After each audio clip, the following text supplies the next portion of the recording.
All right, so welcome to another episode of the Contacts to Contracts podcast. My name is Bryan Lovell. I am here with my co-host, John Jones, and we are riding shotgun together with you today for a conversation about where is the economy going, specifically in regards to inflation. How does inflation affect mortgage rates and the real estate industry? Yeah, I mean, I think we'll just start by saying since all of this in COVID, we've been blessed with a phenomenal ride down interest rates, historic lows for both short and long-term rates. At what point does that stop, pause, and then go back the other way? Yeah, well, so I think, obviously inflation is the concern, and we'll just go out and let the cat out of the bag. Inflation, no es bueno for mortgage rates. No bueno. As inflation increases, it's going to cause mortgage interest rates to increase. How have we gotten to here, I think, is one of the questions we need to answer first. And so it's like you took 7th or 8th grade economics, and it's the whole supply and demand, right? Right now, there's a demand for a lot of goods and services that the inventory was slowed because of COVID, right? Shut down for many cases, yes. The less of those goods available, the higher the cost of those goods goes. And that's where we get inflation. And you jump that on top of, right now, a record amount of unemployment, and you have a perfect storm brewing. Correct. Yep. Yeah, I mean, I think you see it now since COVID and with the shortage in supply, when you go out, whatever goods and services you are seeking, even in the grocery store, many of those items are now up substantially. Oh, well, shoot, John, the crazy thing to me is, like, if you've been into a grocery store lately, it looks like a hurricane is coming a lot of times. Every week in Florida. Depending on the aisle that you go down, you can't find something you're shopping for. Like, I've never seen grocery stores, again, I'm like relating it to when a big hurricane is coming, the stores get wiped out. They're not wiped out like that right now, but there's still a lot of things you go into the store and you can't find. Yeah, that's true in grocery stores and Home Depots and Lowe's, across many parts of the country right now. I think you find that they're reporting record earnings. But anytime I'm in Lowe's or Home Depot, there are a ton of people. I mean, yes. It's insane. Yeah, so I can remember waiting in line to get into Home Depot, like, while we were in quarantine. Right. I mean, it's definitely been a time that, with us isolated at home, we've been noticing things that we probably wouldn't have noticed in a normal, get up, go to work type of environment. Yeah. But many of us now are starting to play catch up on some deferred maintenance. Yeah. Oh, listen, I mean, ding, ding, ding, ding, ding, ding. You're looking at the guy. Yeah. I've done more home improvement projects, or how about, instead of home improvement, how about home repair, right, to some degree, than I've ever done before. And part of it was because, like, you didn't have anything to do on the weekend. So, hey, I might as well go fix X, Y, and Z. I might as well go do A, B, C. And absolutely. That's how it started. Yeah. So getting back to the conversation about inflation, we talk about, a lot of this is driven by consumer demand. There's a record amount of unemployment. That doesn't help either. And we'll get into the unemployment conversation and forbearance and how it affects everything here in this podcast. But what tools does the Fed have to help slow this down? The one tool would be to raise interest rates. They've said that they're going to hold off, and then they're going to let the economy run hot. They're going to try to keep it stimulated. Mm-hmm. But at some point, as prices escalate and continue to increase, they're going to have to do something to slow up that push. Yeah. And you're talking about the daily Fed funds rate, which right now is currently at 0. Correct. By the way, that doesn't mean mortgage rates are 0. They are not 0. The two do not go hand in hand. They oftentimes actually they work the opposite of each other. If you can continue to see inflation grow the way it currently is, you are going to start to see pressure on long-term interest rates. So what do you think that's going to mean for our business, both on the finance side and on the real estate side? Yeah, I mean, many people are predicting that we're going to have a little bump up here over the next few months in interest rates. Nothing drastic, but I think the forecast, you and I were just at an event recently where one of the leading experts, made mention that we may see rates here in the next 3 to 6 months, at 3.5, maybe 3 3/4. Oh no! So Did you say 3.5? As we panic, we don't want to date ourselves, but Bryan Lovell was in the business when he sold 13.5. I was not. The very first mortgage I ever closed was a 30-year interest-only refinance, and it was 7%. I was refining plenty of people at 8.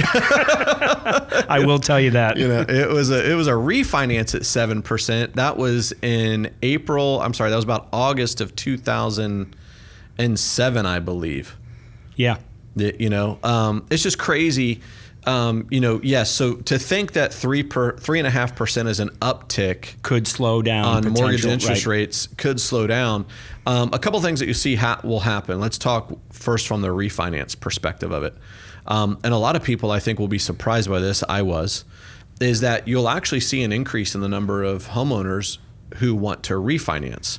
Right. And so the panic sets in. That, oh my goodness, I'm going to miss the bottom, which, by the way, by the time that panic sets in, you did miss the bottom. You in fact missed the bottom. Right. You're probably in the bottom or somewhere near the bottom right now, if you're interested in that. But what'll happen is, as interest rates tick up a little bit, we know that there was something around $4 trillion in refinances out there for homeowners to do. We've hit one. And we've closed $1 trillion of it so far since like last July, actually. So a little over a year. That's $3 trillion more. That's 75% more than we've closed still to do. So there's quite a bit that, like, this bullet train that we're on right now isn't going to slow down anytime soon in terms of and that's on the refinance side. Yeah, not with rates at this level. I mean, it's going to continue to be a great run for us. Yeah. Talk a little bit, John, about how would higher interest rates affect the real estate market and home affordability? Yeah, I mean, I think let's just shift gears real quick and talk about an opportunity right now for people, one, to either refinance with these low levels, and or two, to do a step up in home. Sure. Right now we are at nationwide record low inventory levels in existing homes that are for sale. So for every 10 homes listed in a month now, we're selling 9 are under contract that first month. So if you're a homeowner now, that may mean it's a time to look at a bigger home. That step-up home with an extra bedroom, more square footage if you're working from home now, maybe a swimming pool. With rates low, rather than a refi, maybe you're at 4.5% or a higher rate.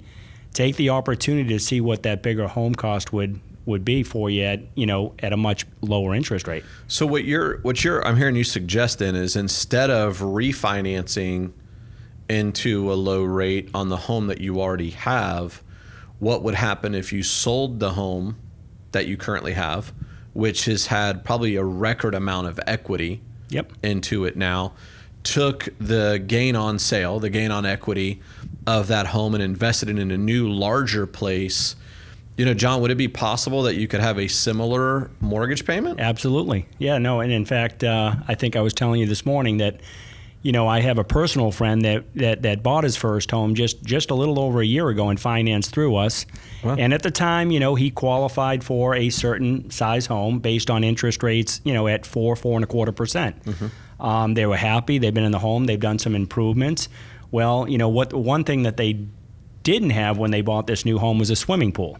Okay. When they started pricing out what the cost was going to be for them to ultimately get that pool or the pool they wanted, no bueno, right? Mm-hmm. So now they they got with a realtor, realized how much equity, crazy enough, is their property values are up over 20% with the improvements. They've done a complete remodel. Wow. So they've got that equity they're going to take in right now, and they're scheduled to close next month with a home with an extra bedroom and a pool, and their payment's not much different. Wow. I than mean, where that's, they're at. here's the crazy thing about that. And then we're in a second, we've got to give a call to action to some real estate agents, because this is you're blowing my mind here. Okay. So when you build a pool, what do you think a average pool costs today for you to build it? I mean, I think bare bone right now with the demand out there, it has to be 50, 60,000. So you're gonna take the space that you have available in your backyard right now. You're gonna build a pool on your existing home. It's gonna cost you between $50,000 and $60,000 minimum. Now, when you go to sell that home, how much value do you get the full $60,000? Well, I mean, the answer is no. The answer is no. Right? As a former real estate agent, more so today. I mean, I think now that we know that pool homes are the hottest seller right now here in Florida and many states because of COVID. Yeah. You know, that pool home was not normally, sought after like it is now. Yeah. So that demand has definitely changed and shifted. So I can't say it was the way it was pre-COVID. Yeah. But typically when a home goes to get appraised and it has a pool, the value that the appraiser assigns to that home of the cost of the pool, is like maybe 25 to 50% of the cost of the pool. You don't always get the money back out of it. And so like what I'm hearing you say is, hey, instead of going and adding a pool onto your home, sell the home with the equity that it's got in it now and go buy a pool home, because you'll actually save some money on the construction costs somewhat. Absolutely. You could save $25,000 or $30,000 instead of spending $60,000 adding it to your mortgage as a cash out refinance or whatever. That's pretty remarkable. So here's the call to action if you're a real estate agent. Pick up the phone. You've got to pick up the phone. It doesn't matter if you sold them a home last year or 10 years ago. You need to be having a conversation with your previous customers about what their needs are today. Absolutely. Right? Because, one of the things that you and I saw again this weekend, we were looking at some statistics that the average, the number one motivator right now for buyers is an increase in their home.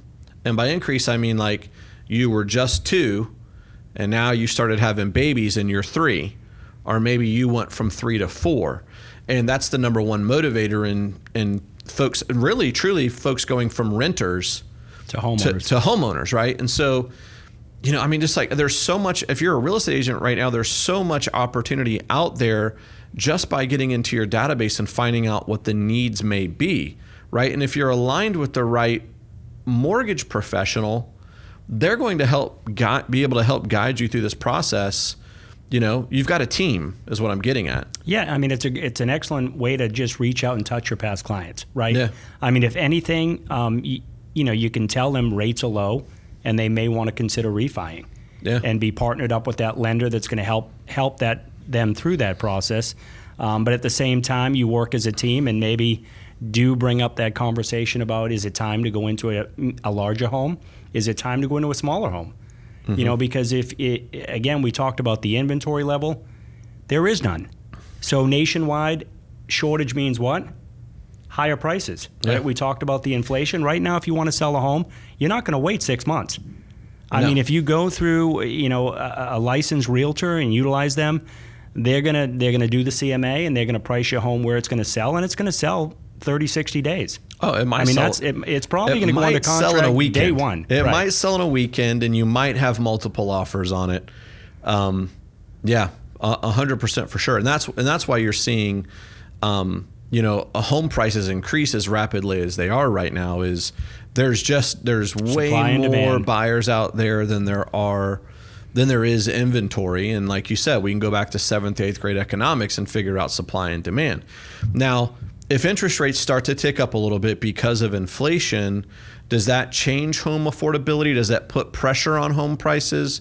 What are your thoughts? Yeah, at some point, it definitely does. I mean, right now you're looking, if you finance $250,000 at, let's say, 2.5%, you're looking at payment of maybe in the mid 900s, principal and interest. a percent increase in rate, that same 250 is going to cost you another $130, $150 a month, or $50,000 over a 30-year term.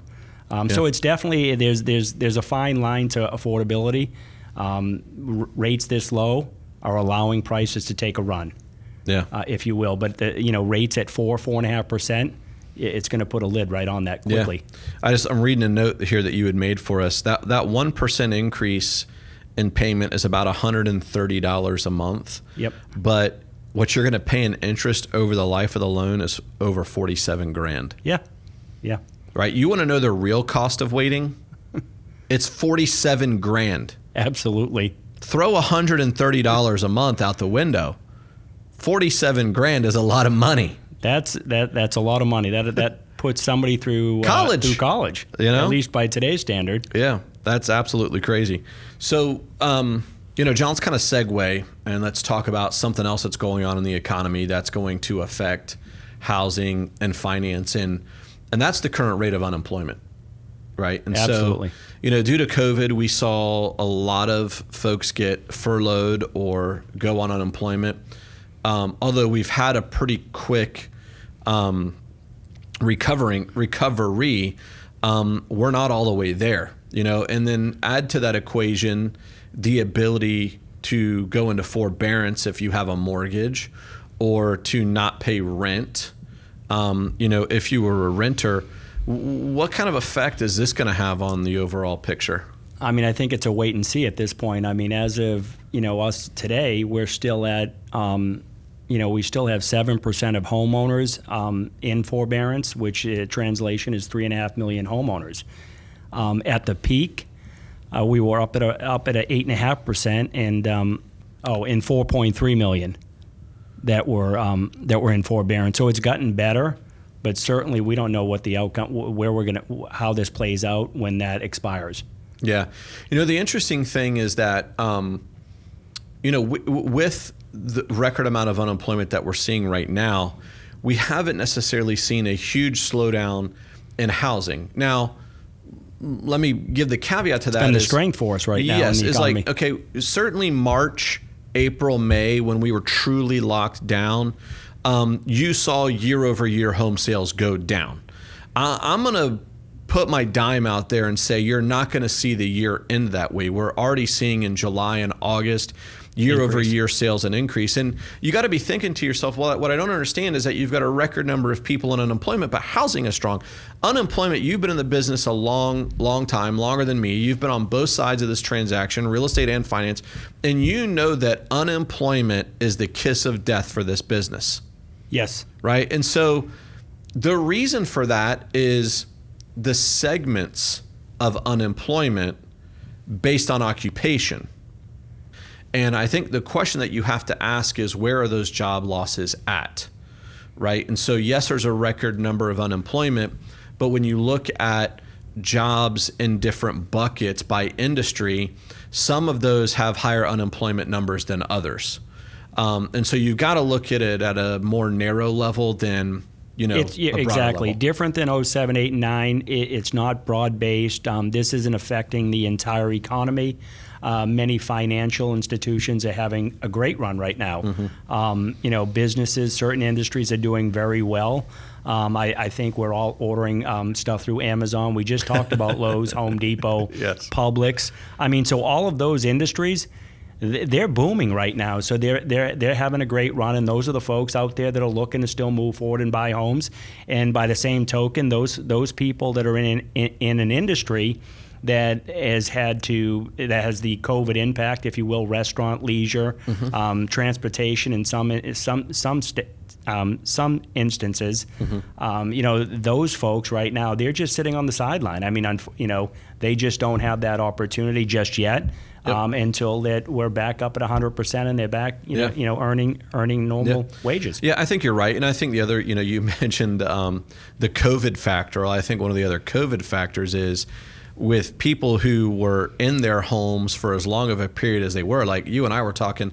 Like, I'm sitting there going, man, I am tired of looking at that wall. Like, it needs to be painted, right? There are some people who are like, I'm tired of living in this freaking house. It's too small. or it doesn't have a home office and now I need one, or it doesn't have a pool and now I want one, or whatever it may be. That is the buyer that's getting out of the marketplace right now. Yeah, I mean, I just saw something interesting the other day. I was reading that I think we broke a record with children coming back into the home. It's at 29-30% now of folks under the age of 30 that are coming back. Previous record was like 1973. So mom and dad, guess what? You may want a bigger home. Yeah, mom and dad, if you have a child under 30, they might be moving in. They might be coming back home right now. Oh man, it's crazy because when you think about that, it's totally going off a topic. But like right now, the hardest thing for me to put my head around is I can't imagine my kids going away to college, and I know I'm years away from that. I'm with you there. But like I'm like, slow it down. You're growing up too fast, and then when they get that age, they're like, yo, you already left. You can't come back. You can't There's come back. No returns here. Your bedroom's my gym. Yeah. Or I'm telling you, like I went on my honeymoon and I came back and my dad had converted my bedroom to an office. Yeah, that's it. Like literally remodeled the whole thing. I'm like, I've been gone a week. My posters were gone and out the window. I've been gone a week. You've got new furniture, new carpet. You repainted the whole 9 yards. Yeah. Hey, let's just shift gears here and talk real quick. We talked about, we're in a downturn economy-wise with unemployment, but the difference between now and 07, 8, and 9 is we're not upside down. We've got more home equity than we've had ever. Well, I think part of what crushed housing back during the Great Depression, and I call it the Great Depression because I was depressed every single day. As was I. As I'm sure you were as well. Very depressed. It was very depressing, but that's why I call it the Great Depression. But that period of time was like 08 through 10. Housing took a hard hit, and that's where the majority of Americans probably had a lot of their wealth in. Today, it's a much different story. And part of that reason is, we're not really doing loans anymore that people were getting loans for over the value of the home. So they were already in a negative equity position. We weren't proving income. There's a lot of things that were going on. Well, in today's environment, everybody has equity. So like if you're an agent out there and you're worried about, or you're wondering, hey, are we going to go back to those short sale times where like 3 out of 4 homes that got listed for sale were a short sale? The answer is no. Are there going to be a record number of foreclosures? The answer is no. And the reason for that is we have equity today. Right. And so the statistics, there's 86 million homeowners that have mortgages in the country. Of that number, 34% of them own their home free and clear. The rest of them, their average loan to value is 53%. Yeah. Right? So that means they have 47% equity in their home. And the average amount of equity that they have is $177,000. So yes, some people are going to get into a financial pickle. By the way, I do believe forbearance will lead to delinquency, and we'll talk about that here in a second, but I don't know that it's going to lead to short sales and foreclosures. But when somebody gets into that difficult situation, they're going to be able to sell the home.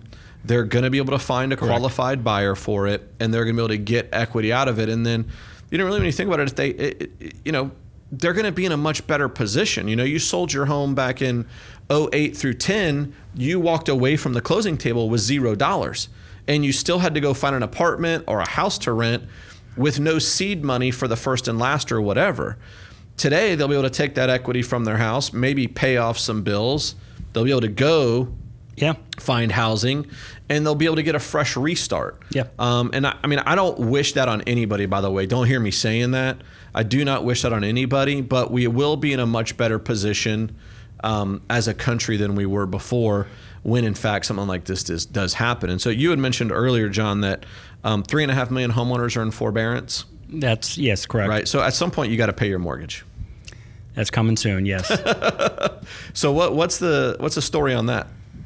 I believe that we've got until the end of this year under the current situation, and then they've got to renegotiate or modify the loan with the existing lender or servicer. Yeah. So at that point, and we don't really know what that looks like yet. We don't really have clarity yet. What everybody would love to see happen is, hey, let me just tack all those payments onto the very end, which you're probably going to, unless you intend to pay off the home, you're never going to have to, that would be you never have to make those payment situation. But my guess is that those lenders are going to want money, and they're going to want to renegotiate your mortgage, based on your current ability to repay, would be my guess. And so that may be, hey, there's a balloon payment on the end. That may be, hey, you have 12 months to get current, whatever that may be. But I think a lot of homeowners, of those 3.5 million that are in forbearance right now, probably entered into it lightly and shouldn't have. Correct. There's some that did it for strategic financial purposes. Yep. That didn't necessarily lose a job or get laid off. Yep. I'd encourage everybody, if you're in that situation, to be communicating with your lender sooner than later, and start the process, because don't let it run to the end, especially if you're not in a position where you can start. When that time does end and they're going to start reporting delinquency, if you're not able to start or restart that payment, make sure you have a plan, to protect yourself, protect your credit. Yeah. And the equity you have in the home. Yeah. At the end of the day, that's probably pretty solid advice. And I think, some people entered into it, like I said, they entered into it lightly. And that's going to come back and bite you a little bit. There's no such thing as a free ride. They weren't, hey, I'm not making mortgage payments. You are going to make them at some point. Read the CARES Act carefully. It does say that you're able to modify the loan, which means defer the payments to the end of the loan. I would encourage you to push that option if that's the option that works best for you. If you're not able to modify and bring payments current, or take on a larger than normal payment, stick to trying to add those payments to the end, because the CARES Act does read no interest, no penalties. It's essentially can't foreclose. So if you've missed 6 or 8 payments and they put them on the end, you've just delayed that time to pay off the home. Yeah. And like you said, in many cases, you're probably going to refi or do something sooner than even getting to that point. Yeah. Now, the reason that's a great point is, in the history of forbearance, normally you had to be able to prove a hardship. And the CARES Act provided for you not to have to provide a hardship. So what does that mean? That means there are people right now who are in forbearance that the entire time had the financial ability to make that payment and chose not to your word, strategically. Correct. Yep. Anything else you want to cover, man? What did we miss? No, I think we covered it all. Awesome. Cool. Well, hey, listen, I appreciate, John and I appreciate you jumping on the Context to Contracts podcast again. My name is Bryan Lovell. I'm here with my co-host, John Jones. Always want you to know, if there's anything that we can do whatsoever to help you in your business, whatever it is, whether you're in real estate, finance, some other business, we are here to serve in any way that you would allow us. Thanks for tuning in. And if you like what you see here, don't forget to like and subscribe so that you can make sure you get our podcasts every single week. Thanks, Bryan.